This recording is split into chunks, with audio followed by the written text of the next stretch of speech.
Oyijonlar shunaqa yuzini ko'rsatmay yotadi. Qaranglar oyijonlar. Ko'rsatmay bizaga kutdim. Balkim ketkizib yuborsammikan, oyisi ko'rsatmayapti deb dedim-da.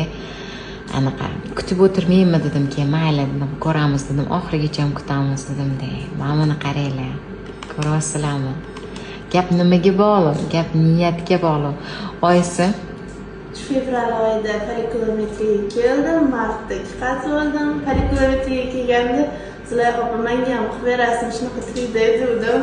Haqiqatdan qilib beraman, yaxshi niyat qiling dedilar. Shunaqa bo'ldi, men homilador bo'ldim. hozir oyisi mana bu o'g'lini ko'ribchi shunaqa yig'layaptilar. Oyijonim. 3D folikulometriyaga kelganlarida 3D ni ko'rganlarda, menda ham shunaqa chiqarmikanlar degan ekanlar. 3 yil farzandlari bo'lmagan, birinchi farzandlari. Eson-omon qo'lingizga oling, shunaqa pahlavon